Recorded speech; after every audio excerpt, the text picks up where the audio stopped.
আব্দুল্লাহ আনসারী মসজিদের মধ্যে বসে আছে, মনটা বড় মলিন। রাসূলুল্লাহ খোঁজ দিলেন, ডাক দিয়ে বলেন, আমার সাহাবীরা রে, আমি দেখলাম আমার আনসারী মসজিদে এক কর্নারে দাঁড়ায় আছে, বসে আছে রে, মনটা বড় ভারী। খবর নেয় আনসারী কি হয়েছে, খবর নেয়, সালাম দা, আসসালামু আলাইকুম আনসারী, হুজুর আপনাকে তলব করেছে, আপনাকে হুজুর ডাকছে। দয়াল নবী রাসূল পাক সাল্লাল্লাহু আলাইহি সাল্লাম বসে আছে, কামরার মধ্যে আনসারী প্রবেশ করলেন। নবীজি বললেন, এ আনসারী, দেখলাম তোমার মনটা বড় ভারী, মনটা বড় মলিন, কারণটা কি? বলে, ইয়া রাসূলুল্লাহ, ইয়া হাবিবাল্লাহ, কোমলিম, আমি তো নামাজ শেষ করলাম। বলে, না রে আনসারী না, প্রতিদিন তো তুমি নামাজে আসো, তোমার মনটা কেন উৎপন্ন থাকে? আজকে তোমার মনটা বড় ভারী, মন বলতেছে তোমার মনে কি হয়েছে, তুমি একটু বলো। আনসারী বলে, ইয়া রাসূলুল্লাহ, ইয়া হাবিবাল্লাহ, নবী গো, ও মায়ার নবী, কি আর হবে নবী গো, মনের ভিতরে একটু কষ্ট আছে। নবীজি বললেন, কি কষ্ট বলো? বলে, হুজুর আমি তো গরিব মানুষ, আপনি জানেন, পান্তা আনতে শেষ, কারণ ভাত আনতে লবণ শেষ, লবণ আনতে পান্তা শেষ, সব শেষ। নবী গো, আমি এমন দরিদ্র মানুষ, আমার দুটি সন্তান আছে, দুটি ছেলে, এই ছেলে দুটি ক্ষুধার্ত পাগল। আমি যখন মসজিদের নামাজের জন্য এসেছিলাম নবী গো, আমি যখন নামাজের জন্য আপনার কদম মোবারক আসতে এসেছিলাম, দরজা খোলা ছিল, আর দুটি সন্তান 3 দিন পর্যন্ত ঘরের মধ্যে কোনো খাবার নাই, 3টা দিন অনাহারে সন্তানেরাও না খেয়ে আছে। হুজুর ওই দরজা খোলা পাইয়া এই ফাঁক দিয়া যা ইহুদির গাছের খাজুর গুলো টুকায়া খেয়েছে।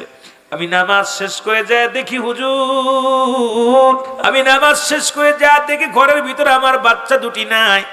আমি বিবিরে জিগাইলাম, বিবিরে আমার বাচ্চা দুটি কই? ওই ক্ষুধার যন্ত্রণায় ছটপট করতেছিল, ক্ষুধা লাগছে। দুটি ভাই তো দেখেছিলাম ওখানেই দাঁড়িয়েছিল। আমি যা দেখি নবী গো, ইহুদির খাজুরের গাছের নিচে এই দুটি ভাইকে হাত মোড়া দিয়া, পায়ে রশি দিয়া, হাতে রশি দিয়া বেঁধে রাস্তা মাটির মধ্যে ওই ধুলার মধ্যে ফেলে রাখছে। জোরে জোরে চিল্লায় বলা যাবে না আল্লাহু আকবার।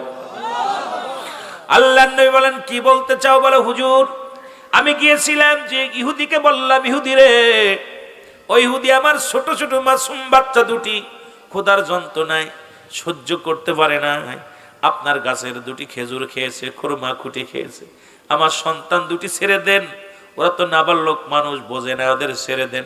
ইহুদি আমাকে ধমক দিয়ে বলে, ইহুদি ধমক দিয়া বলে, এ নবীর প্রেমিক আনসারী রে, শোনো, তোমার এই ছোট বাচ্চা দুটিকে ছাড়ব না যতক্ষণ পর্যন্ত আমার এই গাছের খুরমার এই যে পরিমাণ খানা খেয়েছে, যে খুরমাগুলো খেয়েছে, এই খুরমাগুলো যদি শোধ না করতে পারো, খেজুরগুলো যদি শোধ না করতে পারো, তোমার ছেলে দুটের হাতের পায়ে রশি ছাড়া যাবে না, এই জঙ্গলের মধ্যেই পড়ে থাকবে।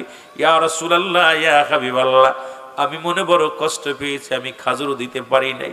সন্তান দুটো বাঁধা অবস্থায় পড়ে আছে ইহুদির খাজুরের বাগিচার মধ্যে। আমি যখন আসতেছিলাম, পিছন থেকে ছেলেটা ডাকতে বলে, আব্বু, পিছন থেকে বড় ছেলে ডাকতে বলে, আব্বু। ইয়া রাসূলুল্লাহ, ইয়া হাবিবাল্লাহ, নবী গো,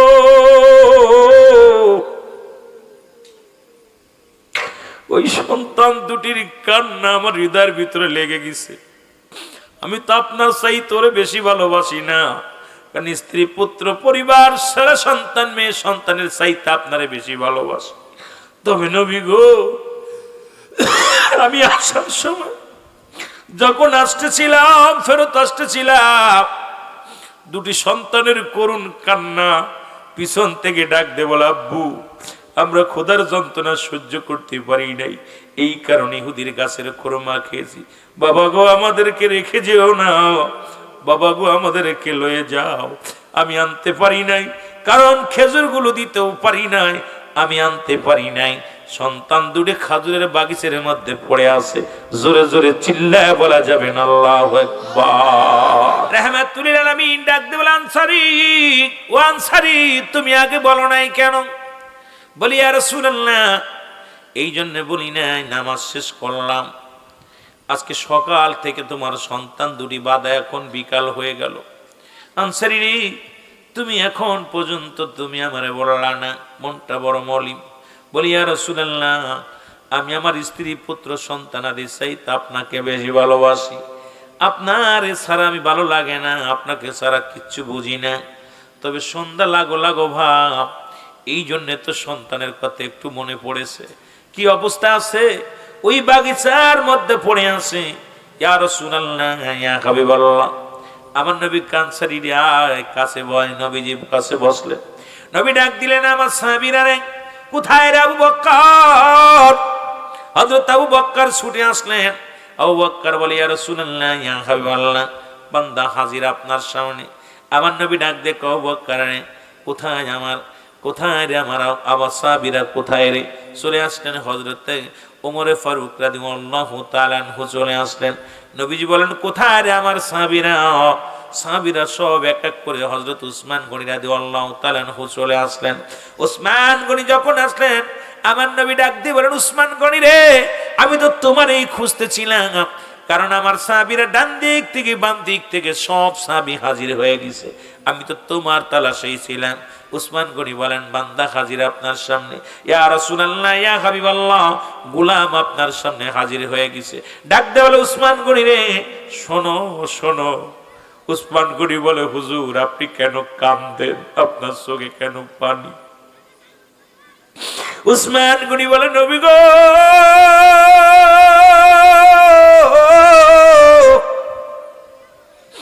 আপনি তো অন্যদিনও সাহাবীদের ডাকেন, কিন্তু এরকম মনোভাব দেখি না। আপনি চোখের পানিগুলো টাস টাস করে জমিনের মধ্যে পড়েন।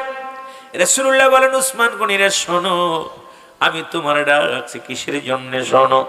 উসমান গনি বলে, ইয়া রাসূলুল্লাহ, আপনি বলেন কিসের জন্য আমাকে ডাকছেন?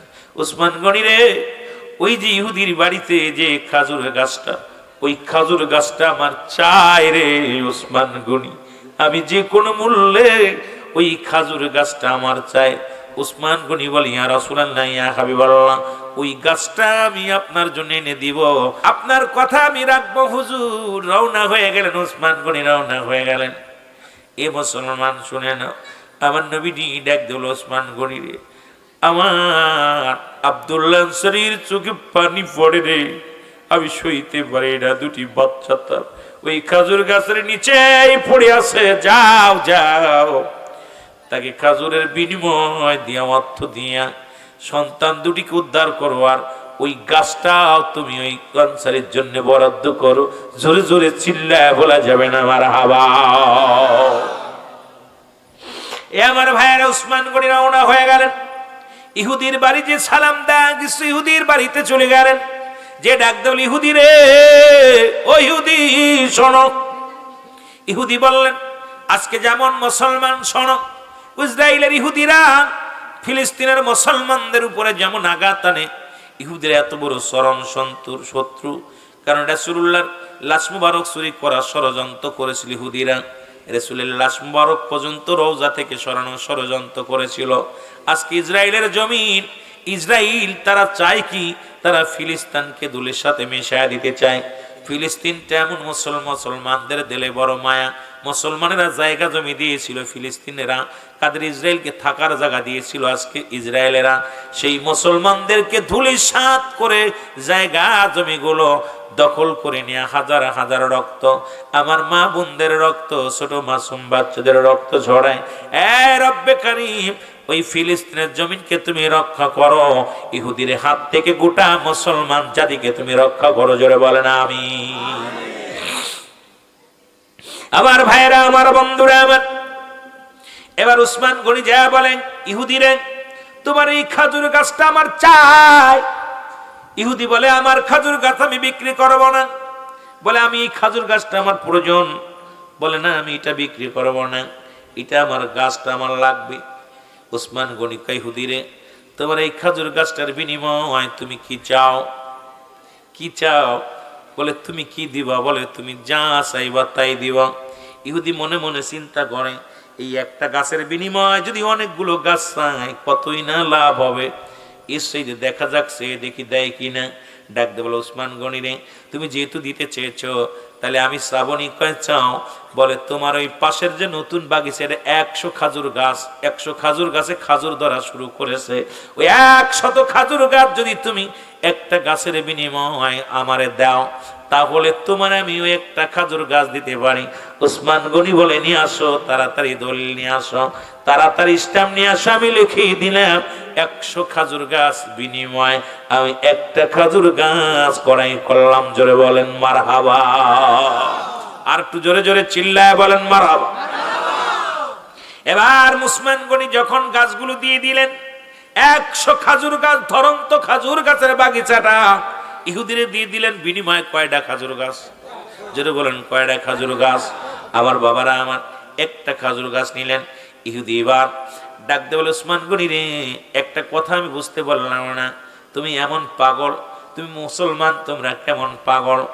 উসমান গনি কয়, তুমি কি জানো না আমি পড়েছি আশহাদু আল্লা ইলাহা ইল্লাল্লাহু ওয়াহদাহু লা শারীকা লাহু ওয়া আশহাদু আন্না মুহাম্মাদান আবদুহু ওয়া রাসূলুহু লা ইলাহা ইল্লাল্লাহু মুহাম্মাদুর রাসূলুল্লাহ। জোরে জোরে চিল্লায় বলেন সাল্লাল্লাহু আলাইহি ওয়াসাল্লাম। এই ইহুদি, তুমি বুঝবা না আমি কালেমা আল্লাহ ছাড়া কোনো মাবুদ নাই, আল্লাহ ছাড়া কোনো ইলা নাই, আল্লাহ ছাড়া কোনো শরীক, আল্লাহর কোনো শরীক নাই, তাকে পার একমাত্র মাধ্যম ঠিকানা হলো রাহমাতুল লিল আলামিন। ইহুদি শোনো, আমার নবী চাইছে এই খাজুর গাছটা 100 খাজুর গাছ নয়, তুমি যে 1000 খাজুর গাছ চাইতা, এমনকি আমার জীবনটা যদি চাইতা, আমার কলিজাটা চাইতা, আমার নিজ হাতে তোমার কলিজাটা আমার কলিজাটা বাইর করে তোমাকে দিয়ে দিতাম একটা গাছের জন্য। জোরে জোরে চিল্লা বলা যাবে না মারহাবা। আমার ভাইরা, আমার বন্ধুরা, আমার রাসূলকে ভালোবেসেছিল সাহাবীরা। এমন কি আশ্চর্যজনক আমার জাকের ভাইরা, একটু লক্ষ্য করবেন, কেবলা জান হুজুরকে যারা ভালোবাসেন, এখনো যারা ভালোবেসে যান, যারা আপন মুর্শিদকে ভালোবাসেন, আমার বিশ্বাস ওই রকম যে কোনো মুহূর্তে যে কোনো ডাক আসলে মুসলমান জাকের ভাইরা জীবনকে বাজি রেখে কাজ করতে প্রস্তুত আছে কিনা? জোরে বলেন আছে কিনা?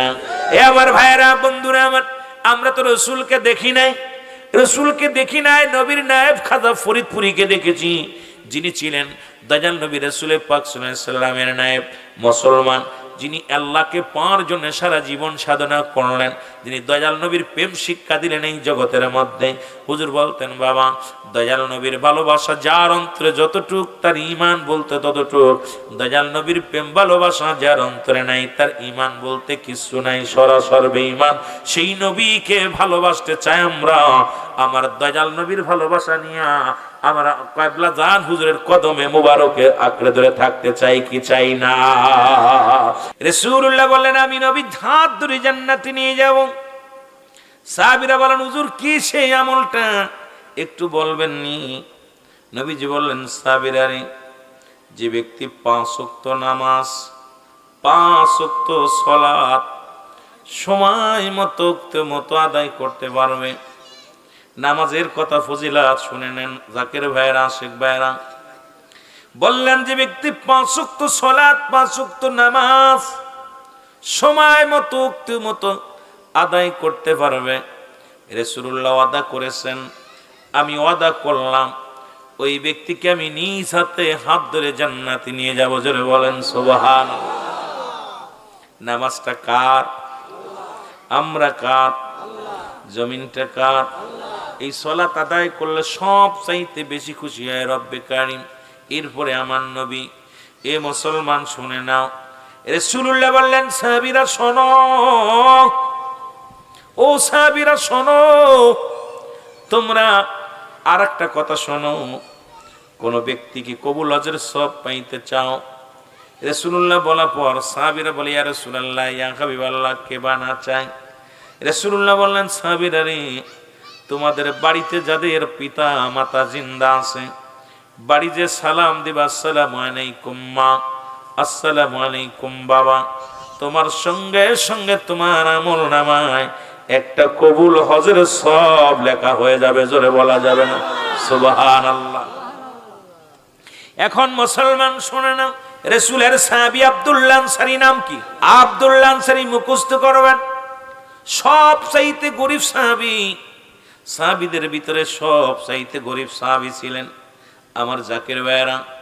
কেবলাজান হুজুর গরিব জাকেরদের অনেক ভালোবাসতেন, মায়া করতেন আমার বাবা যান। আমার কেবলাজান হুজুর মুখের দিকে তাকাইয়া আপনার একটা মাঝে মাঝে একটা গজল আমরা বলি, আমার মুখ দেখে যে দুঃখ বুঝিবে বান্ধব কেহ নাই, খাজা বাবা ফরিদপুরি আমি কোথায় গেলে পাই। আমার মুখ দেখে যে দুঃখ বুঝিবে, মুখ দেখে যে বান্ধব কেহ নাই,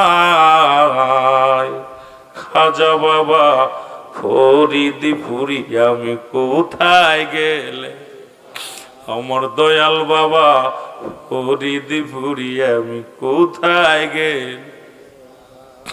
আমার ভাইরা, আমার বন্ধুরা, আমার নবীজির গুণে গুণান্বিত ছিলেন এমন বান্ধব। আমি শরীয়ত, তরিকত, হাকিকত, মারফাত কয়েকটি বিষয় নিয়ে আলোচনা করব। একটু সময় নিয়ে আস্তে আস্তে আলোচনার মধ্যে ডুব দিব। বাবা নবীর গরিব সাহাবী আব্দুল্লাহ আনসারী, এই আনসারী এসে বাড়ি আসিয়া পর ডাক দে, বিবি ডাক দে, বলে স্বামীরা আপনি কোথায় গিয়েছিলেন? রাসূলুল্লাহর কাছে। বলে আমার নবীজি কি ওয়াজ করছে আগে বলেন।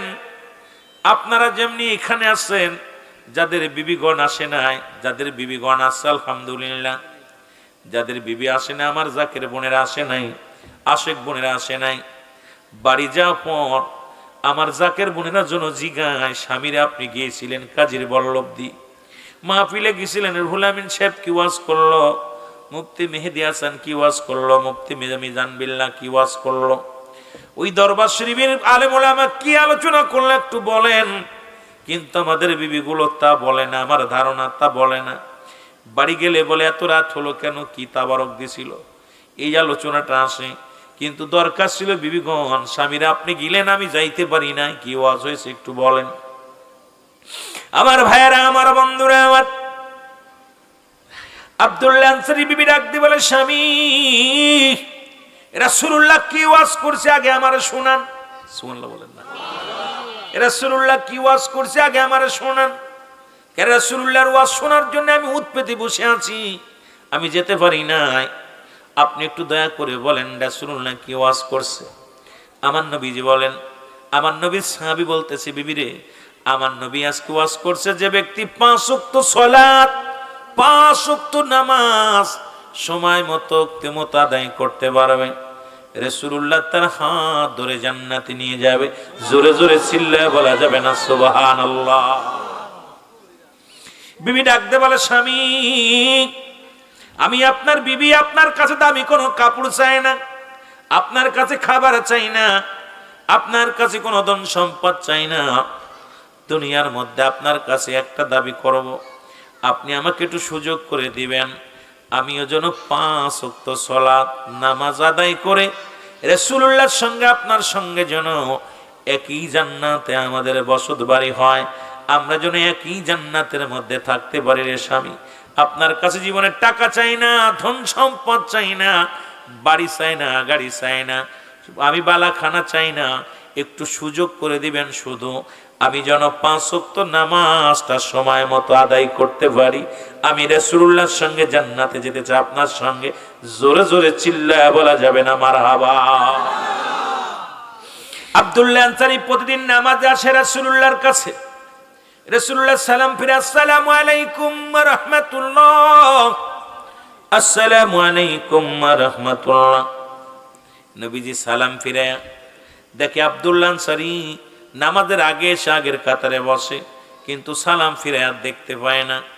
নবীজি বলেন আমার সাহাবীরা রে, ও সাহাবীরা বলতে পারোনি আমার আনসারী প্রতিদিন নামাজে আসে, কিন্তু সময় মতো নামাজে আসে, সালাম ফিরায় আর দেখতে পাই না, কারণটা কি একটু বলো। আনসারী বলে, আনসারী আর দেখতে পাই না তাকে কেন বলো। সাহাবীরা বলে ইয়া রাসূলুল্লাহ ইয়া হাবিবাল্লাহ, নিশ্চিত আনসারী দুনিয়ার কোন প্রেমে পড়ে গেছে, দুনিয়ার কোন ঝামেলার মধ্যে আছে, এই কারণে আপনার সঙ্গে দেখাও হয় না, সালাম ফিরায় চলে যায়। আমার নবী বলেন না তোমরা গীবাত করো না আমার আনসারীর বিরুদ্ধে, কারণ নবী তির আগেই বলছে আল গীবাতু আশাদ্দু মিনাল জিনা, পৃথিবীর মধ্যে গীবাত করে জিনাকারীর চাইতে কঠিন গুনাহ। জোরে জোরে চিল্লায় বলা যাবে না আল্লাহু আকবার। গীবাত করা যাবে না, পরনিন্দা করা যাবে না। ও যুবক ভাইরা, রাসূলুল্লাহ বলেন আমি নিজেই যাব। রাসূলুল্লাহ নিজে চলে গেলেন, আনসারীর বাড়িতে চলে গেলেন, যে সালাম দাস সালামু আলাইকুম ইয়া আহলাল বাইত। ঘরের মধ্যে কেউ আসেননি, ভিতর থেকে কোন আওয়াজ আসে না। একবার নয়, দুবার নয়, তিনবার সালাম দিলেন রাহমাতাল লিল আলামিন। তিনবারের একবারও জবাব আসলেন না। নবীজি কষ্ট পেয়ে, রাসূলুল্লাহ কষ্ট পেয়ে ফিরে আসলেন। পিছন থেকে আনসারী সালামের জবাব দেয়, ওয়ালাইকুম আসসালাম ইয়া রাসূলুল্লাহ, ওয়ালাইকুম আসসালাম ইয়া হাবিবাল্লাহ, ওয়ালাইকুম আসসালাম ইয়া রাহমাতাল লিল আলামিন। আল্লাহর নবী বলেন আনসারী তুমি সালামের উত্তর দিলা, তিনবার সালামের উত্তর দিলা, তার মানে আর বুঝতে বাকি নাই তুমি সালাম শুনেছিল, উত্তর দাও নাই। আনসারী বলে ইয়া রাসূলুল্লাহ ইয়া হাবিবাল্লাহ, আল্লাহর কসম করে বলি আপনার সালাম আমি কানে শুনেছিলাম, কিন্তু উত্তর দিতে পারি না। কেন উত্তর দিই না এটার জবাব আমি দিতে পারবো না। যদি একটু দয়া করে আমার বাড়িতে যাইতেন তাহলে আমি বলতে পারতাম। আল্লাহর নবী বলে চলো যাই। কেমন নবী? এমনি কেন নবীকে বায়ানাত, উত্তম আখলাক, উত্তম চরিত্র, উত্তম গুণাগুণ আমার নবীরে দিছে, যা পৃথিবীর মধ্যে অন্য কোন নবীরে দেন না। যে নিয়ামত আল্লাহ রাব্বুল আলামিন আমার হাবিবকে দান করেছে, এই নিয়ামত পৃথিবীর মধ্যে আর কারো দান করে নাই। জোরে বলা যাবে না মারহাবা। রাহমাতুল লিল আলামিন চলে গেলেন, আনসারী দরজা খুলে দিলেন। খুলে দেওয়ার সঙ্গে সঙ্গে রাসূলুল্লাহ তাকায় দেখে ঘরের ভিতরে বিশাল একটা গর্ত খোঁড়া। আল্লাহু আকবার বলেন। বিশাল একটা গর্ত খোঁড়া। আমার নবীজি বলেন আনসারী তোমার ঘরের ভিতরে এত বড় গর্ত খোঁড়া কেন? বলি ইয়া রাসূলুল্লাহ ইয়া হাবিবাল্লাহ, আপনি যখন আমাকে সালাম দিয়েছিলেন আমি গর্তের মধ্যে উলঙ্গ অবস্থায় বসেছিলাম, পণ্যের মধ্যে কোনো কাপড় ছিল না, এই কারণে আপনার সালামের জবাব দিতে পারি নাই। আমার নবী ডাক দিয়ে বলেন আনসারী কি বলতে চাও? বলি ইয়া রাসূলুল্লাহ ইয়া হাবিবাল্লাহ, আল্লাহর কসম করে বলি নবী গো, আমি আপনার সালাম কানে শুনেছিলাম, উত্তর দিতে পারি নাই, কারণ আমার ঘরের মধ্যে স্বামী স্ত্রী মিলে মাত্র একখানা কাপড় গো নবী। যখন আজান পড়ে যায়, মসজিদে আজান পড়ে যায়, সঙ্গে সঙ্গে আমি ইয়া রাসূলুল্লাহ ইয়া হাবিবাল্লাহ আপনার পিছে নামাজের জন্য চলে যাই। আমার বিবি উলঙ্গ হয়ে গর্তের মধ্যে বয়া থাকে। আবার সালাম ফিরাইয়া এক দড়ি বাড়ি চলে আসি। বাড়ি আসিয়া ওই গর্তের মধ্যে আমি ঢুকিয়া কাপড়টা খুলে দিই। এই কাপড়টা পরিধান করে আমার স্বামী আমার বিবি নামাজে ছিল। হুজুর আপনি যখন সালাম দিয়েছিলেন তখন আমার বিবি নামাজের মধ্যে ছিল, আর আমি উলঙ্গ অবস্থায় বসে থাকার কারণে আপনার সালামের জবাব দিতে পারি নাই। ইয়া রাসূলুল্লাহ ইয়া হাবিবাল্লাহ, এই জন্য বেয়াদবি হয়েছে, সালামের উত্তর দিতে পারি নাই। আমার নবী চোখের পানি ছেড়ে কান্দার বলে আনসারী রে আয়া, এক কাপড়ে তোমরা স্বামী স্ত্রী দুজন মিলে নামাজ পড়ো রে সাহাবী। আমি ওয়াদা করলাম ইয়াউমাল কিয়ামতের ময়দানে তোমাদের স্বামী স্ত্রী দুজনকেই আমি নবী হাত ধরে জান্নাতে নিয়ে যাব। জোরে বলা যাবে না সুবহানাল্লাহ। এর নবীর প্রেমে জীবন গড়ো তোমরা, নবীর প্রেমে জীবন গড়ো, নসিব করো মদিনা, নবীজিকে না দেখাইয়া কব। আরো জোরে বলেন নবীজিকে না দেখাইয়া। আসবে যেদিন দুঃখের দিন, নবী আমায় ভুইল না, নবী বিনে কঠিন দিনে কেউ তো আপন থাকবে না। তাই নবীর উম্মত নর নারী নবীজিকে ভুইল না, তাই নবীর উম্মত নর নারী নবীজিকে ভুলো না, নবীজিকে না দেখাইয়া। আওয়াজ দিয়ে বলেন, নবীজিকে না দেখাইয়া কবরে ডাক দিও না। বলো নবীজিকে না। এর নবীর প্রেমে জীবন গড়, নবীর প্রেমে জীবন শিব কর মদিনা, নবীজিকে না দেখাইয়া। এ ভাইরা আমার, বন্ধুরা আমার, এক কাপড়ে যদি আনসারী স্বামী স্ত্রী দুজন নামাজ আদায় করতে পারে, আমি আপনাদেরকে বলে যাই জাকের ভাইরা, আমি আপনাদের কাছে জানতে চাই, তারপরেও যদি নামাজ না আপনারা পড়েন, এক নম্বরে কেবলা জান হুজুর বলে গেছেন, বাবা যারা বেনামাজি তারা আমার জাকের না। সুতরাং এক নম্বরে আমার দরবারে যারা যান নামাজ পড়েন না, তারা আটটসি যাবেন না। এক নম্বর, ভালোবাসেন আর না বাসেন কিচ্ছু যায় আসে না আমার। শুনেলেন এ জাকের ভাইরা, শুনে নেন, যেহেতু কেবলা জান হুজুর বলছে বাবা যারা বেনামাজি তারা আমার মুরিদ না, সুতরাং আপনি যে লাভকে যদি মুরিদ হিসেবে গণ্য হতে হয়, অবশ্যই সালাত আদায়ের দরকার আছে কিনা। আর নামাজটা তো আমার রব্বে কারিমের, নামাজ যদি আদায় না করেন আল্লাহর সঙ্গে কোনো সম্পর্ক থাকবে না, রাসূলের সঙ্গে সম্পর্ক থাকবে না। এক কাপড়ে যদি স্বামী স্ত্রী দুজন নামাজ আদায় করতে পারে, তাহলে আমি আপনাদেরকে বলে যে আমার জাকের ভাইরা, আশিক ভাইরা, যে তরিকার ভাইরা আছেন না কেন, আজ থেকে নামাজের কোনো মুসলমান, নামাজের কোনো বাঁচার মতো কোনো পথ নাই নামাজ ছেড়ে। কারণ সলাৎ সলাৎ সলাৎ, এই নামাজ ছাড়া কোনো পথ নাই, কোনো গতি নাই।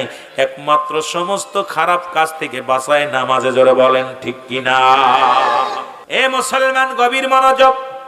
এই জন্য আমার জাকের ভাইদের কাছে আমার একটা করজোড়ি দাবি। অনেকেই বলে জাকেরা নামাজ পড়ে না, লজ্জা লাগে, তখন সবচেয়ে বড় কষ্ট হয় রে জাকের ভাইরা। জাকের শব্দের অর্থ জিকিরকারী। আপনার এত সুন্দর একটা নাম দেয়া পরে যদি নামাজ না পড়েন, জামাতে না যান, এর দ্বারা আপনার পীরের দুর্নাম হয়, আপনি তরিকাতের দুর্নাম হয়। এই জন্য আমি অনুরোধ করবো, যারা বেনামাজি তারা শুধু শুধু দরবারে যাওয়ার প্রয়োজন নাই, হুজুরের নামে দুর্নাম করার প্রয়োজন নাই। আমি নামাজ আটটসি হুজুরের নামাজ নয়, এ সরমনা হুজুরের নামাজ নয়, সারসিনা হুজুরের নামাজ নয়। নামাজ হলো রব্বে কারিমের গোলামি করা। সুতরাং আপনি যদি রব্বে কারিমকে ভালোবাসেন, অবশ্যই সলাতের দরকার আছে কিনা। আজ থেকে নামাজ কাজা করব না। জোরে বলেন ঠিক কিনা। এক ওয়াক্ত নামাজ কাজা দিলে 80 হুতবা পরিমাণ জাহান্নাম। এক ওয়াক্ত নামাজ যদি কাজা যায় 80 হুতবা পরিমাণ জাহান্নাম। এক হুতবা পরিমাণ হলো 2,88,00,000 বছর। এখন আপনার জিন্দেগির মধ্যে 2,88,00,000 বছর হলো এক হুতবা পরিমাণ, আর 79 হুতবা আছে। তাহলে এক ওয়াক্ত নামাজ কাজা দিলে যে পরিমাণ পাপ আপনি করবেন, অন্যায় করবেন, এটার বিচার যদি রব্বে কারিম করে, আপনার আমার জান্নাতে যা সম্ভব নয়। জোরে বলেন ঠিক কিনা। যে কথাগুলো বলি দয়াল নবীর গুণে গুণান্বিত ছিল মুর্শিদ কিবলা জান। আরে তার মুরিদান যদি সেই আদর্শ আদর্শিত না হয়, সে আদর্শের মধ্যে যদি না থাকে, কেমন করে দয়াল নবীর উম্মাত বলে দাবি করে? কেমন করে দয়াল নবীর উম্মাত বলে দাবি করবে? আমি করজোরে দাবি করে যাব বাবার আমার, এখনো সময় আছে। পীরের খাসলাতে খাসলাত ধরতে হবে। জোরে জোরে চিল্লায় বলেন ঠিক কিনা। আমার ভাইয়ের আনসারি, এই আনসারি দুটি সন্তান ছিল, কলিজা দুটি সন্তান। সামনে আসতেছে আমাদের ই মুসলমান পহেলা মে 18 বৈশাখ। কথাগুলো খেয়াল রাখবেন, অতি গুরুত্বপূর্ণ মাস, মুর্শিদ হারানো মাস, এই প্রেমের মাস। আমি শরিয়াত তরিকত হাকিকত দিয়ে আলোচনা করব, আগেই বলেছি, খেয়াল করবেন। কিন্তু মুসলমান যাদের মনে ধুক, আল্লাহ বলে মিনান নাস, মানুষের মধ্যে মায়াকুল, তারা বলবে আমার না, তার ঈমান আনছে বিল্লাহি, আল্লাহর প্রতি, অবিলা অমিলা আখিরাতের প্রতি বিশ্বাস স্থাপন করছে। ওমা হুম বিমুমিনিন, আল্লাহ বলে মুমিন যারা মুত্তাকিন বলে দাবি করবে এক শ্রেণী মানুষ জমিনান নাস, মানুষের মধ্যে মায়াকুল, তারা বলবে আমার না, তার ঈমান আনছে বিল্লাহি, আল্লাহর প্রতি। এ মুসলমান শোনো, ওই আব্দুল্লাহ ইবনে উবাইয়ের চরিত্র যাদের ভিতরে কসিন কালো তারা নবী মানবে না, তারা আল্লাহর আওলাদ ওলিদের মানবে না, ওলিদেরও মানবে না, কারণ তারা ইসলামের বিধান কিছু মানবে কিছু মানবে না। কারণ এই মানুষের মধ্যে ধোঁকাবাজ, মানুষের মধ্যে বেঈমান, মানুষের মধ্যে মুনাফিকে ভরপুর আছে। আল্লাহর জন্য কমিনান নাস, নাস শব্দের অর্থই হলো মানুষ। আল্লাহ যে বলতো মুসলমান শুনে নাও, শুনে নাও আমার ভাইয়েরা, আমার বন্ধুরা, আমার আল্লাহ কিন্তু মানুষদের মধ্যে বলছে ধোঁকাবাজ বেঈমান আছে। তদ্রুপ বিশ্ব জাকের মঞ্জিলে কেবলা জান হুজুর বলে গেছেন বা মালিক জাকের, জাকেরদের মধ্যে ভাগ করেছে বাবা। এমন কিছু জাকের আছে যারা নিজের জীবনকে অর্পণ করে আপন পীরের কদম তারা শক্ত করে ধরেছে। জোরে বলেন ঠিক কিনা? আবার আমরা কেউ গেছি ব্যবসা করার জন্য, দরবার শরীফটা আমাদের জন্য ব্যবসার হাতিয়ার বানিয়ে নিছি। কেউ গেছি মুসলমান আপন পীরের কদমে গেছি আল্লাহ রাসূলকে পাওয়ার জন্য, কেউ গেছি দুনিয়াবি কামানোর জন্য। আমার বাবারা আমার, এই জন্য মুসলমান শুনে নাও, আমার কেবলা জান হুজুরের কদম মোবারকে আমরা যারা গেছি, হুজুর তো নিজে আসেন না, আমরা নিজেরাই গেছি নিজের দরকার পূরণ করার জন্য। জোরে জোরে বলেন ঠিক কিনা? আমার বাবারা, আমার বন্ধুরা আমার, তবে ওই রকম বিপদে পড়েছেন রাসূলুল্লাহর কদমে। যখন রাসূলুল্লাহ কালেমার দাওয়াত দিলেন, দলে দলে মানুষগুলো রাসূলুল্লাহর কলেমা পড়ে মুসলমান হয়ে গেলেন, রাসূলুল্লাহ দলভুক্ত হয়ে গেলেন, রাসূলের পাগল হয়ে আশিকেরা ছুটে রওনা হয়ে গেলেন। এই খবর শুনতে পাইলেন তৎকালীন জামানার একজন কুস্তিবীর, তার নাম হলো রুকানা। জোরে জোরে চিল্লায়া বলা যাবে না আল্লাহু আকবার। নাম কি? রুকানা। নাম কি? রুকানা নামে একজন কুস্তিবীর। উনি শুনতে পাইল মক্কা মদিনা নগরে এমন একজন মানুষ আছে যার চেহারা দেখলে মানুষ পাগল হয়ে যায়, পরশ পাথরের মতো। এই পাথরের সঙ্গে ছোঁয়া লাগলে সোনা যেমন, পাথর যেমন সোনা হয়ে যায়, লোহা যেমন সোনা হয়ে যায়। আরে রাহমাতের নবী নামে একজন নবী আছে, রাহমাতাল লিল আলামিন, আব্দুল্লাহর বেটা মুহাম্মদ। বাবার নাম আব্দুল্লাহ, বাপ তার ছেলের নাম হলো মুহাম্মদ, মার নাম আমেনা। কুরাইশ বংশের মধ্যে এমন একজন প্রদীপ আছে যারা দেখা পর মানুষ দলে দলে কালেমার মালা পড়ে মুসলমান হচ্ছে। এই খবরটা রুকানা শুনতে পারার পর চিন্তা করে, এই মহল্লার সবচাইতে বড় বীর তৎকালীন জামানায়, মক্কা মদিনার সবচাইতে বড় বীর, সবচাইতে বড় পালোয়ান, তার নাম হলো রুকানা। জোরে জোরে বলো নাউজুবিল্লাহ, আর একটু জোরে বলো আল্লাহু আকবার। রুকানা চিন্তা করে, এই মহল্লার মধ্যে বর্তমান যুগে আমার মতো কুস্তিবীর, আমার মতো বল, আমার মতো শক্তিশালী এই পৃথিবীর মধ্যে কেউ নাই। সুতরাং কোথা থেকে আব্দুল্লাহর বেটা মুহাম্মদ আসলো? কেবলা জান হুজুর যখন আট্টশির জমিনে আসলো, এই মহল্লার মধ্যে অনেক মৌলানা, তাদের ধারণা আমরা কামেল পাস, আমরা বড় মুক্তি, আমাদের কাছে মানুষ আসে না। কই থেকে বেটা জুড়ি আসলো আসমতুল্লাহ ফরিদপুরি, এসে জগৎ তারে পাগল বানাইলো। আগে কথা বোঝানোর জন্য আমি আলোচনার মধ্যে একটু ডুব দিয়েছি, শুনে নেন বাবা। তখনকার জামানায় আলেম ওলামা ফরিদপুরের মানুষ মানতে পারে না আট্টশির হুজুরে। আপনাদের এই নগর সদরপুরের মানুষ, বাঙ্গার মানুষ, মকসেদপুরের মানুষ কেউ মানতে পারে নাই। সবার মুখে একটা বলছিল, জাদুকার আছে আট্টশির জমিনে। ওরে মানব রূপে এক জাদুকার আছে, যারে দেখে সেই পাগল হয়ে যায়। যে আট্টশির হুজুরে একবার দেখছে, সে আর একবার দেখার জন্য ছুটে যায়। এই লোকটা নিশ্চিত একজন জাদুকার, এই লোকটা নিশ্চিত একজন ধোঁকাবাজ। এ মুসলমান শোনো, পুরো ফরিদপুর বিভাগের যত নেতা কর্মী, যত আলেম ওলামা ছিল, সবাই আট্টশির হুজুরকে জাদুকার বলে, সবাই আট্টশির হুজুরকে মুসলমান ভণ্ড প্রতারক বলে সবাই স্বীকৃতি দিয়ে দিল। সবার মুখে একটাই বলছিল, আট্টশির হুজুর বর্তমান জামানার সবচাইতে বড় জাদুকার। জোরে জোরে চিল্লায়া বলা যাবে না নাউজুবিল্লাহ। মনে রাখবেন মুসলমান, রুকানা চিন্তা করে, আমার গায়ে বল বেশি, আমি বুদ্ধি বেশি, কারণ মক্কা মদিনার জমিনে আমার চাইতে এত বড় শক্তিশালী ব্যক্তি আর কেউ নাই। আমার বুদ্ধিতে আমি বড়, শক্তিতে আমি বড়, সম্পদে আমি বড়, কারণ মক্কা মদিনার বুকে আমার মতো এত বড় বলবান, এত বড় কুস্তিবীর, এত বড় নাম করা মানুষ কেউ নাই।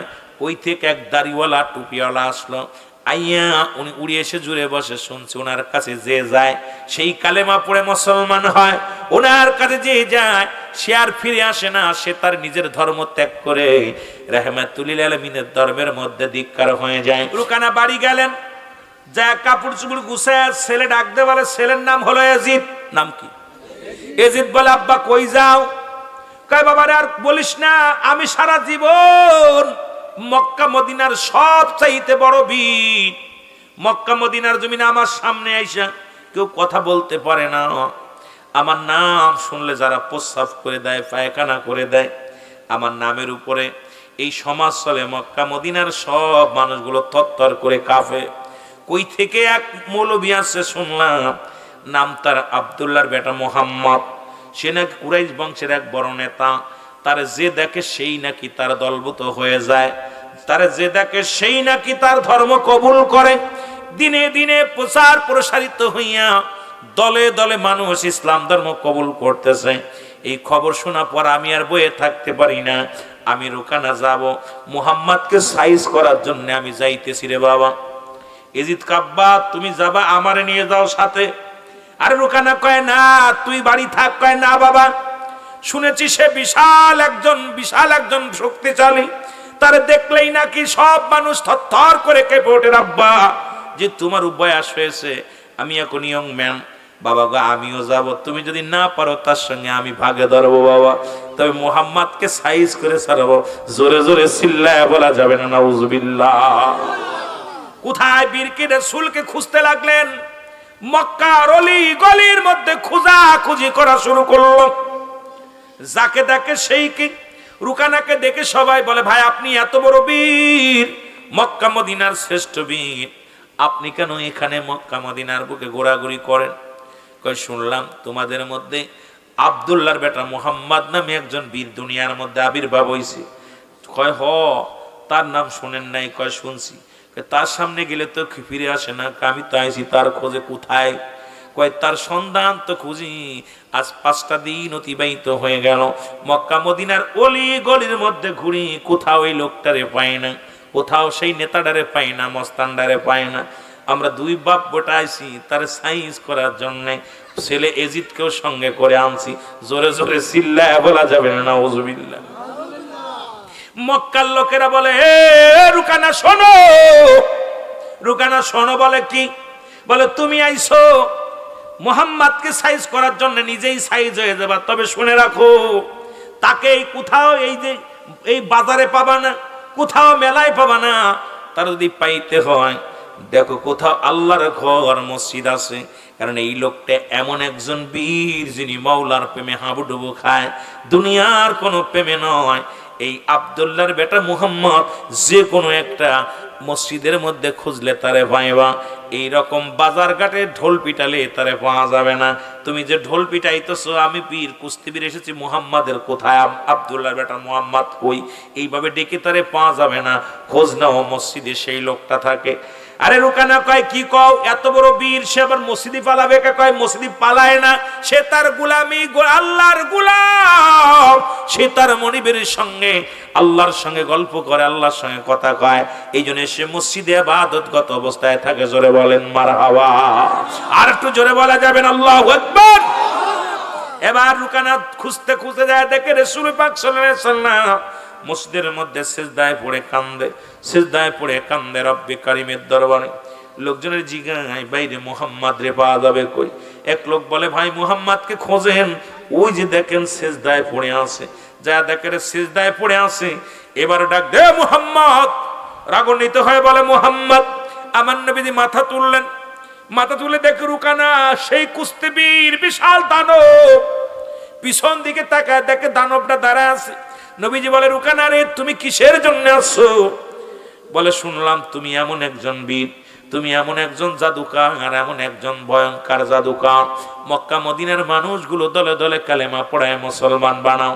তোমার কাছে যে আসে সে নাকি তোমার দলে চলে যায়। আমি আইছি, আমার সঙ্গে এখন কুস্তি ধরা লাগবো। আমি তোমার দেখাশোনা, তোমার সঙ্গে কুস্তি লড়তে চাই, তোমার সঙ্গে একটু বল খাটাইতে চাই। আল্লাহ নবী ডাক দেব, রুকানা রে, রব্বে কারিম আমারে কুস্তি ধরার জন্য দুনিয়ার মধ্যে পাঠাই নাই। রুকানা শোনো,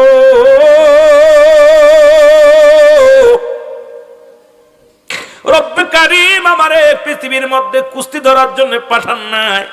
রুকানা রে, তুমি সময় আছে এখনো, পড়ো আশহাদু আল্লা ইলাহা ইল্লাল্লাহু আহাদাহু লা শারীকা লাহু ওয়া আশহাদু আন্না মুহাম্মাদান আবদুহু ওয়া রাসূলুহু।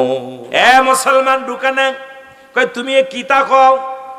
কই রুকানা রে, আসমান জমিনের ভিতরে খোদাকে ভয় করো, আমার রব্বে কারিমের ভয় করো।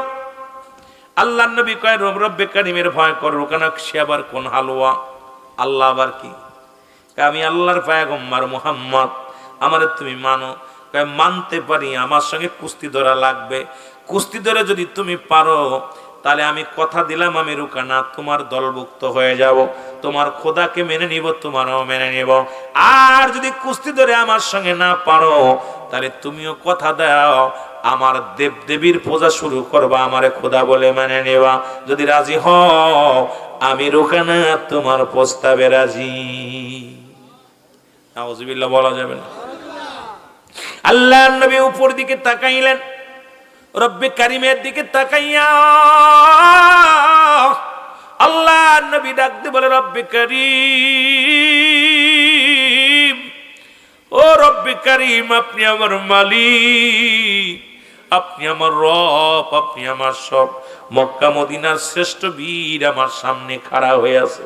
আল্লাহ, আমাকে তো আপনি কুস্তি ধরার জন্য পাঠান নাই, আমাকে তো আপনি বল পরীক্ষা করার জন্য পাঠান নাই। এখন রুকানা তো আমার সঙ্গে কুস্তি ধরতে চায়, আমি রাজি হব কি হব না? রব্বে কারিম ডাক দে বলে, হাবিব আর দেরি করেন না, রুকানার সঙ্গে কুস্তি ধরতে রাজি হয়ে যান। জোরে জোরে চিল্লা বলা যাবে না মারহাবা। আল্লাহ নবী বলে, আমি রাজি। রুকানা কয়, আমিও রাজি। লোকজন নবী সাহাবীরা দাঁড়ায় আছে, লোকজনও দাঁড়ায় আছে। কি আশ্চর্য খেলা! রাসূলুল্লাহ দাঁড়ায় আছে, রাসূলুল্লাহ দাঁড়ায় আছে এক পাশে। রুকানা তো ধরবে রাসূলকে, ধরে একটা আছার মারবে, বড় চিন্তা। রুকানার গায়ে অনেক বল, কারণ মক্কা মদিনার জমিনে ওর চাইতে বড় কুস্তিবীর, ওর চাইতে আর দানব কেউ ছিল না। রাসূলুল্লাহ তার কাছে একদম বাচ্চা। নবীজি এক পাশে দাঁড়ায় আছে, রুকানা দাঁড়ায় আছে, এইভাবে ধরবে। আর আমার নবী তো অপেক্ষা আছে, রব্বে কারিমের অপেক্ষায়। রব্বে কারিম কি করে?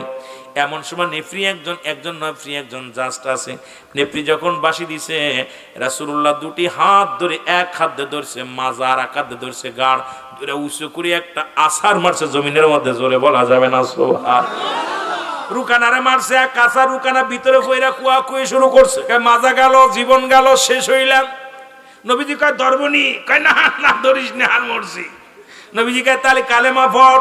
কয়, কালেমা পড়। কয়, হবে না, আর একবার। আল্লাহু আকবার। এবার আমি বেশি প্রস্তুতি ছিলাম না, এই জন্য আমার আছার মারছো।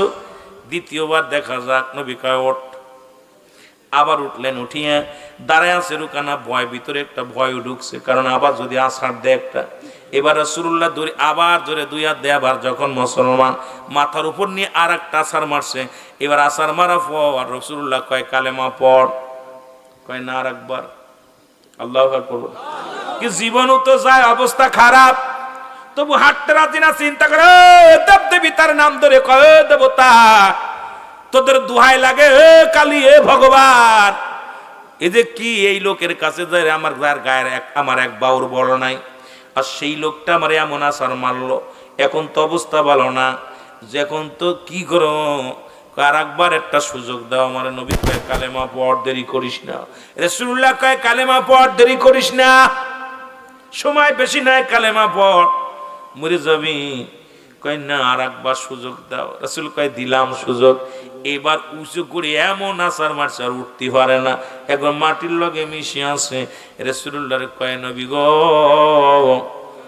আর ধরতাম না আপনার লগে, কালেমা পড়া ইল্লাল্লাহু সাল্লাল্লাহু আলাইহি ওয়াসাল্লাম। জোরে বলেন মারহাবা। রাসূলুল্লাহ জয়লাভ করলেন। রুকানাও কালেমা পড়লো, মুসলমান হয়ে গেল। রুকানার ছেলে ইয়াজিদ কাব্বা, তুমি যত সহজে হার মেনেছো, আমাকে হারানো সম্ভব নয়। তোমার একটু বয়স ভাটি, আমি এখন ইয়ং, আমি এখন তাজা, তুই যে গায়ে বল বেশি। রুকানা কয়, বাবা রে, তুই আমার মতো মারি খাস নি, আড্ডি গুড্ডি ভাঙিনে কালেমা পড়। আমিও কম চেষ্টা করি না, আমি যেহেতু পরাজয় মানছি বাবা। আর দেরি করিস না বাবা এজিদ, তাড়াতাড়ি পড় কালেমা। এজিদ কাব্বা তুমি কি পাগল হইছো? আমি সহজে ছেড়ে দিব, আমি নয়া মস্তান। কত বুঝিনি, গায়ে বল বেশি, ইয়ং ম্যান। আল্লাহ নবী কয় এজিদ রে, তোর বাবার মতো পরিণত হবে, তাড়াতাড়ি কালেমা পড়। রুকানা কয় এজিদ বাবা শুধু শুধু মায়ের খাস নে, কালেমা পড়। এজিদ কাব্বা হবে না, আমি ওনারা সহজে ছাড়বো না, আব্দুল্লাহর বেটা মুহাম্মাদের লগে আমারে কুস্তি ধরতে হইব। এবার আল্লাহ নবী কয় আয় তাড়াতাড়ি আয়, দেরি করিস না। এবার এজিদ আসছে, আল্লাহ নবী উচ্চ করে ধরে এত জোরে একটা আছাড় মারছে, এক আছাড়ে এজিদের হাত পাও বাস। এজিদ কয় আর দ্বিতীয়টার দরকার নাই, স্যারেন্ডার কাটছি, লা ইলাহা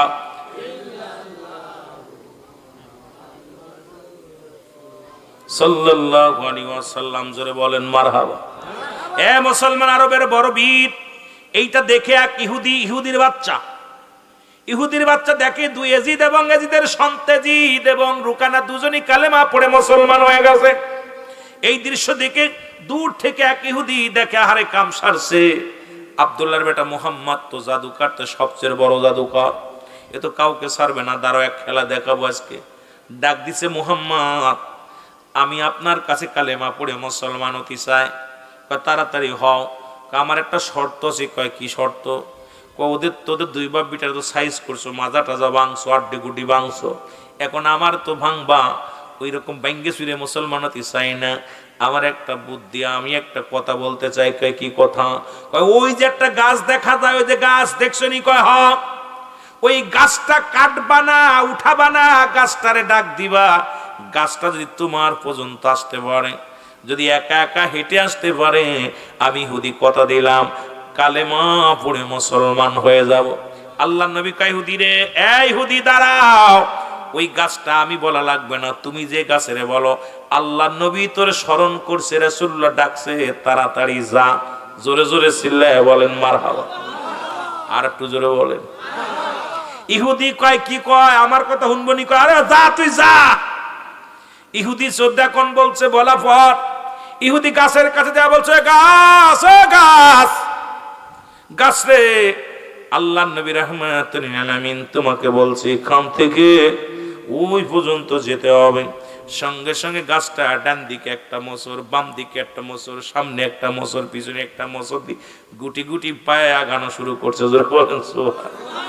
ইহুদি দেখে ঘটনাটা কিরে, গাছ দিয়ে হাঁটা শুরু করছে, যেখানে যেতে বলেছিল ঠিক সেই জায়গা চলে গেছে গাছটা।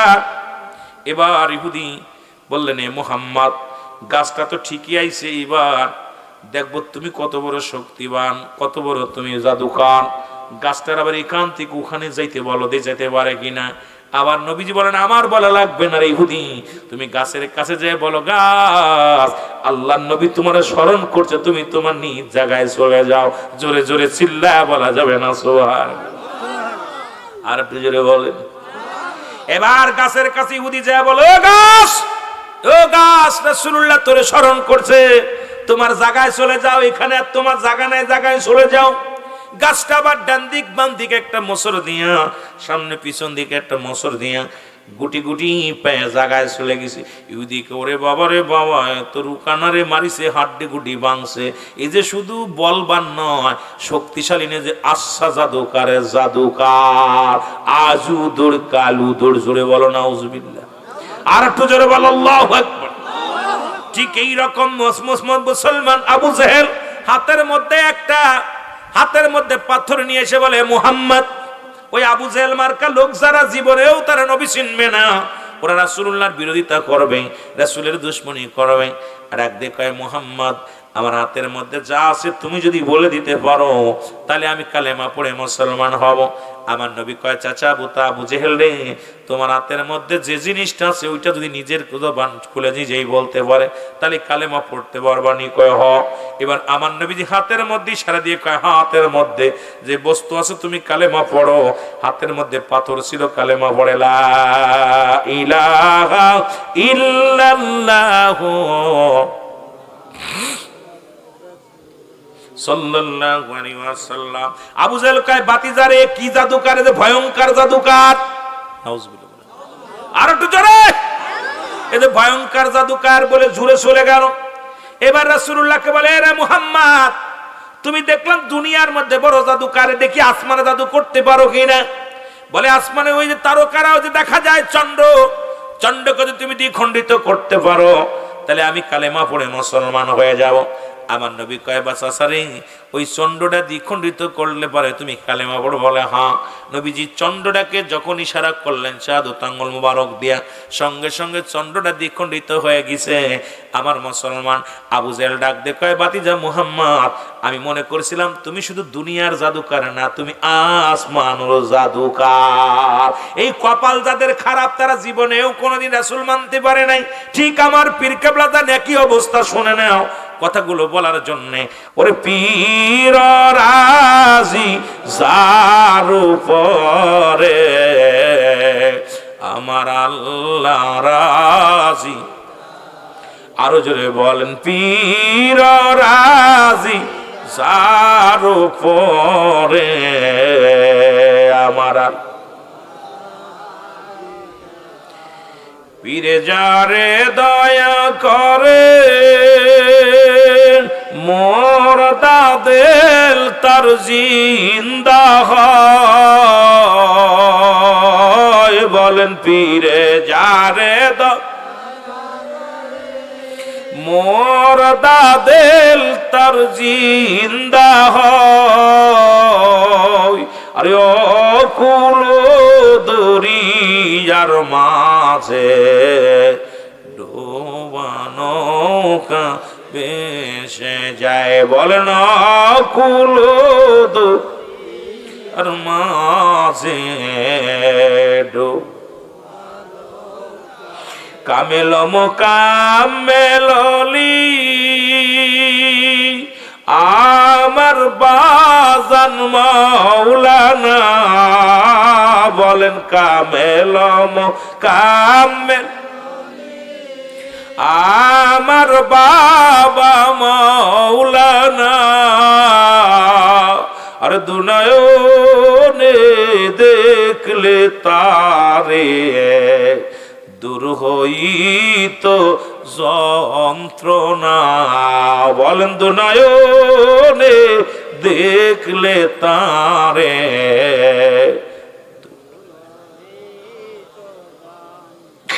বাবা আমরা গরিব যাকে আমাদের কেউ হইলো না। বাবা আমরা মিসকিন যাকে আমাদের কেউ হইলো না। তুমি বিনে এ ভুবনে কেউ তো ভালো বাসে না। বলো তুমি হে ভুবনে কেউ তো আর তোমার দয়া বিনে কিছু আশেক চাই না। মুর্শিদ তোমার দয়া কিছু আশেক চাই না। আর তুমি বিনে যাকে রামদের কেউ তো ভালোবা। বাবা তুমি বিনে যাকে রামদের কেউ। আমার ভাইরা আমার বন্ধুরা আমার কেবলা জান হুজুর প্রথম যখন দরবারে আসলেন, হুজুর পাক দরবারে আসলেন নতুন মানুষ। আমার বাবারা আমার ভাইরা আমার বন্ধুরা আমার অল ফরিদপুরের মানুষ কেবলা জানকে জাদুকার বলে কত না উপহাস করতেছিলেন। যে কথা বলতেছিলাম কেবলা জানকে কত মানুষ কত আলেম কাফের উপাধি দিচ্ছে, কত আলেমরা হুজুর পাকরে জাদুকার বলেছে। আমার কেবলা জানকে মূর্খ বলে গালি দিয়েছে। আমার কেবলা জানের সঙ্গে বায়াস করার স্বপ্ন করলেন। তখন ফরিদপুরের মানুষ ওই কাশেম ভাইয়ের মতো মানুষ যারা ছিল, ইসমাইল মাতবারের মতো মানুষ যারা ছিল, পুরন জাকেরা বাড়ির গাছে একটা ফল ধরলে হুজুরের দরবারে না দিয়ে খায় নাই। গাছে একটা আনারকেল ধরলে আগে দিছে, দুধ হইলে গাভী দুয়াইলে গাভীর দুধটা নিয়ে হুজুরের কদমে আগে দিছে। যখন গাছে মুসলমান জমিনে যত ফসল হয়েছে আমি দেখেছি, আমি ছোট্টবেলা আমার কাশেম বাইরে ধান হলে পেঁয়াজ হলে পেঁয়াজ গুলো আগে 10-5 কেজি পেঁয়াজ গুলো দরবারে নেমে রাখছে, রসুই রাখছে, পাটগুলো রাখছে। অনেক জাকের ভাইরা দান হলে আমি দেখেছি, যখন এই বাইরবাগ মাদ্রাসায় লেখাপড়া করেছি অনেক জাকেরদের দেখছি বাবা আমার কাছে পর্যন্ত ধানগুলো জমা দিয়ে গেছে, 2 সের 3 সের 5 সের করে ধান। বলতো রুহুল আমিন সাহেব আপনি মাদ্রাসায় পড়েন, যদি 8 যান নিয়ে যাবেন, কারণ এই জাকের ভাইরা প্রথম ফসলটা আপন পীরের দরবারে খেদমত দিতেন, তার মধ্যে রহমত পাতেন, বরকত পাতেন। ভাইরা আমার এগুলো দেখা পর ফরিদপুরের সমস্ত উলামা ইকরামের নজরে পড়ে গেল। তাদের ধারণা 8 আসলো কোথা থেকে এক জাদুকার আসছে, এই জাদুকার মানুষগুলোকে পাগল বানাইতেছে। তার দরবারে ফল ফলাদি, গাছের ফল, গাভীর দুধ, এই ধান চাল সব নিয়ে জমা দেয়। কোন ফতুয়ায় খায় এটা আমাদের জানার দরকার। সবাই মিলে একটা যুক্তি করলেন, 8 হুজুরের এইভাবে ছেড়ে দেওয়া যাবে না। আমাদের বাড়িতে একটা নারকেল আনে না, একটা ডিম আনে না, 8তে কোথা থেকে আসছে এক হুজুর, তার কাছে নিয়ে যায় দলে দলে মানুষ।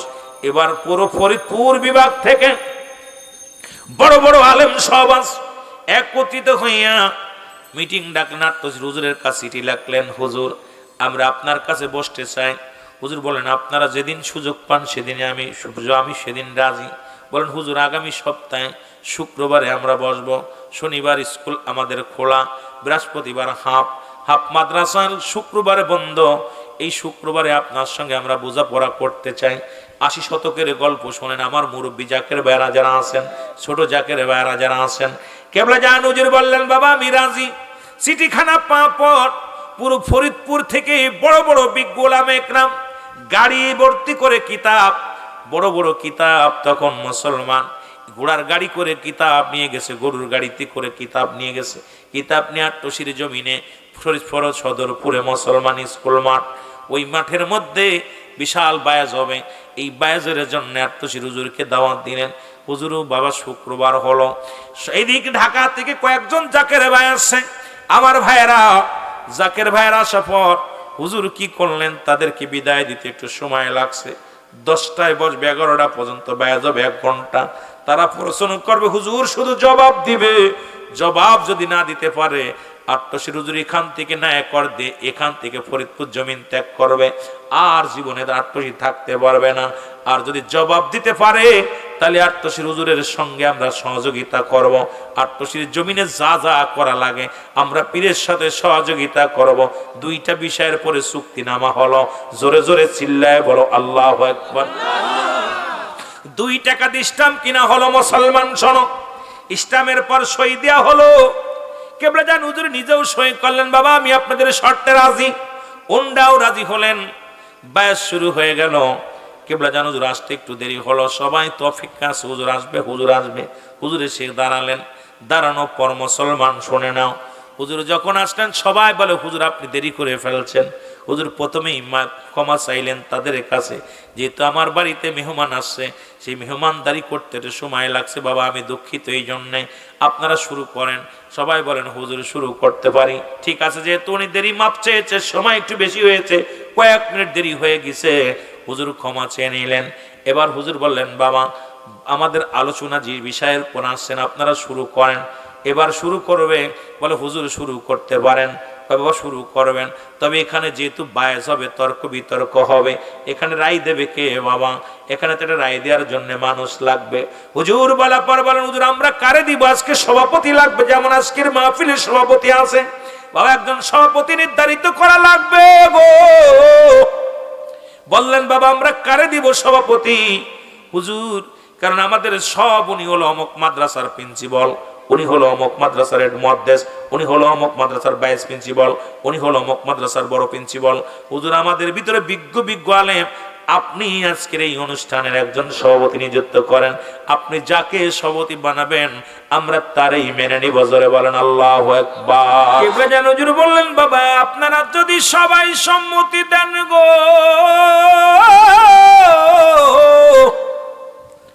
আমি আজকে সভাপতি বানাইব।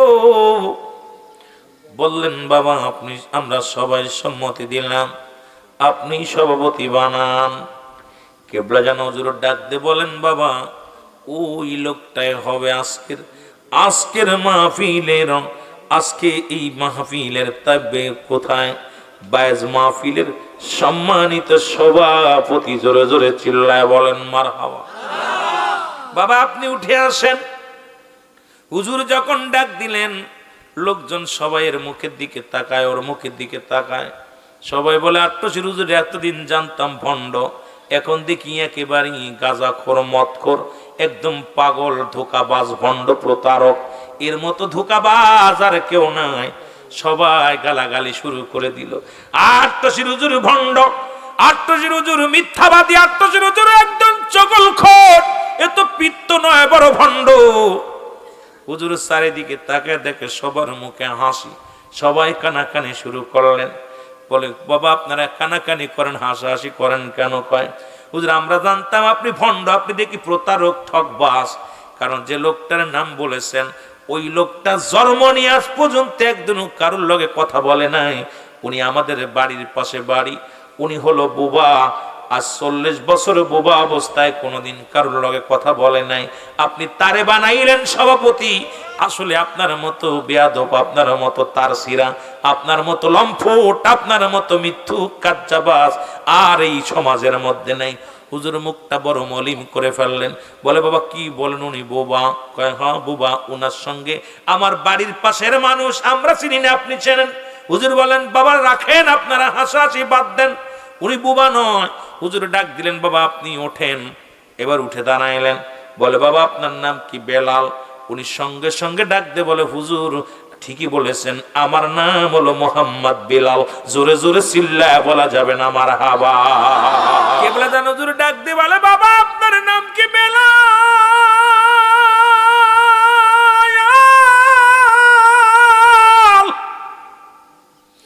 বেলাল ডাকতে বলে, যে হুজুর আমার নাম মোহাম্মদ বেলাল। উপস্থিত যত মুসল্লি ছিল সবার মাথা নত হয়ে গেছে। ডাকতে বলে, কার লগে বাস করার জন্য আসছি রে? যিনি 40 বছরের বুবার মুখে বুলি ফুটাইতে পারে, ইনি সাধারণ কোন মানুষ নয়, সাধারণ কোন পিন নয়। ইনি পৃথিবীর মধ্যে, আসমানের নিচে, জমিনের উপরে, ইনি কামেলে মোকাম্মেল অলি, এর মধ্যে কোনো সন্দেহ নাই। জোরে জোরে চিল্লায় বলা যাবে না সুবহানাল্লাহ। সবাই ডাকতে বলে, হুজুর আমরা বায়াস করতে চাই না, আপনি আমাদের সত্য তরিকা গ্রহণ করায় দেন। কিছু কিছু আলেম পালায়া চলে গেল, তারা নিজেরাও বায়াত গ্রহণ করলেন না। হুজুরকে জাদুকার বললেন। আট্টশির হুজুর জাদুকার, এই জাদুকার বলে পালায়া চলে গেল। অসংখ্য আলেম ওলামা, অসংখ্য আশেকরা কালেমা পড়ে ওদিন তরিকা, সত্য তরিকা গ্রহণ করেছিল। সবাই বললেন, আমরা মানি আট্টশির হুজুর কামেল। ওই যে দেশ ছেড়ে পালায়া যে সমস্ত জাতিরা গেছে, ওই মৌলবীর গোষ্ঠীরা আজও বাংলাদেশের আনাচে কানাচে যেখানে আছে, সেখান থেকে ওয়াজ করতে আসি। আট্টশির বিরুদ্ধে খোঁচানা দিলে ভালো লাগে না। ওই বংশ, আবু জেহেলের বংশরা যেখানে আছে, সেখান থেকে আট্টশির ওয়াজ করে করে আট্টশি খোঁচা মারে। আট্টশি খোঁচা না মারলে তাদের ওয়াজ যায় না, তাদের পেটের ভাত হজম হয় না। ও মুসলমান শোনো, ওই কিয়ামত পর্যন্ত পালানো গ্রুপ এখনো আছে, তারা থাকবে, কিয়ামত পর্যন্ত থাকবে। আর যারা সত্য তরিকা, হুজুর বলছে, বাবা ও বাবা, সত্য তরিকা কপালে লাগে, এটা ভাগ্য গুণে। কামেল পীরের সান্নিধ্য লাভ করা ভাগ্য লাগে, কপাল লাগে। আমরা যারা ভাগ্যবান, আমরা যারা কপালে আমাদের জুটেছে এমন পীর, আমরা বড় ধন্য হয়েছি। ও মুসলমান, এমন একজন পীরের কদম পায়া, জোরে জোরে বলেন ঠিক কিনা? এ ভাইরা আমার, জাকের ভাইরা, আমি আর লম্বা করবো না আলোচনা, আপনাদেরকে নিয়ে আলোচনা লম্বা করব না। শেষ কথা একটা বলি, সামনে 18 বৈশাখ। ও মুসলমান, কত আঘাত আমার নবীরে করেছে। নবীর 6 জন ছিল ফুফু, তাদের মধ্যে 2 জন হলো ইমানদার, বাকি 4 জনই নবীরে মানতে পারে নাই। রাসূলুল্লাহ 9 জন ছিল চাচা, 2 জন ঈমান আনছে, বাকি 7 জন মানতে পারে নাই। তদ্রূপ আপনারা ফরিদপুরের মানুষ যতই হন, কাছের মানুষগুলো হুজুরকে বড় কষ্ট দিবে। আমার নবীর যেমন কষ্ট দিছে, দয়াল নবীর সত্য তরিকা নিয়ে, রাসূলুল্লাহর সত্য তরিকা নিয়ে খাজা বাবা সৈয়দ আল্লামা বিশ্বলি ফরিদপুরি আট্টশির জমিনে এসেছিল, আছে, থাকবে। আপনারা দয়া করে শক্ত করে ধরবেন, অনুরোধ করব আপনাদেরকে মুসলমান। কারণ হুজুর বলছে, বাবা এমন একটা সময় আসবে, তসবির দানা ছিঁড়ে গেলে যেমন একটা দানা ধরে রাখা যায় না, সুতা ধরে রাখলে সমস্ত দানাগুলো সরে যায়, এমন একটা সময় আসবে, একটার পর একটা বিপদ আসবে। একমাত্র দিন বাবা আখেরি মুজাদ্দেদের সৈনিক যারা, আখেরি মুজাদ্দেদের কদম যারা ধরে রাখবে বাবা, আল্লাহ পাক তাদের সমস্ত বিপদ থেকে রক্ষা করবে। ঠিক সেই জামানা এসে গেছে বাবা, দূরে নয়। জলে বিপদ, স্থলে বিপদ, মাঠে বিপদ, ঘাটে বিপদ, চারিদিকে বিপদ সংকেত দেখা দিছে। জাকিরানদের কাছে অনুরোধ করব, কেবলাদান হুজুর নজিহাত গুলো আপনারা ফলো করবেন। কেবলাজান হুজুর ওজিফা গুলো দিছে, ওজিফা গুলো পালন করবেন। 5 ওয়াক্ত সালাত আদায় করবেন, তরিকাতের রোকন গুলো ঠিক রাখবেন। খতম শরীফ কাজা করবেন না, দুরূদ শরীফ কাজা করবেন না। করজোরে দাবি করব আপনাদেরকে, মিয়া ভাইজান মুজাদ্দিদিন সাহেব আমাদেরকে ডাক দেন, এদিনও বলেছিলেন আপনারা জাকেরদেরকে মেসেজটা দিয়ে দিবেন, যদি কোনো জাকের খতম শরীফ কাজা না করে, কোনো জাকের জন্য খতম শরীফ কাজা না করে, দুরূদ শরীফ কাজা না করে, এবং আমল ওজিফা আমলগুলো করে, 5 ওয়াক্ত সালাত আদায় করে, যদি কোনো জাকেরের একটা পশমের ক্ষতি হয়, এটা আমরা বুঝে দেব। যদি এই আমলগুলো না করে, ক্ষতিগ্রস্ত হলে হুজুর পাকু দায়ী নয়, আমরা দায়ী নাই, এই মেসেজটা জানায়া দিবেন। এই জন্য আমি আপনাদের পাশের মানুষ হইয়া, দরবার শরীফের একজন নগণ্য গোলাম হইয়া, আমি বড় আলেম হতে পারি না, আমি আপনাদের ভাই, জাকের ভাই, আপনাদের সন্তান, আপনাদের কলিজার টুকরা। সুতরাং আপনাদের দোয়া নিয়ে আমি গুনাহগার, কথা বলা শিখেছি। আমি আমার ভাইজান মহোদয়ের মেসেজটা আপনাদেরকে দিয়ে দিলাম। যদি আমলগুলো করতে পারেন, যদি চুলের একটা ক্ষতি হয়, এটা মুজাদ্দেদ পরিবার বুঝে নেবে।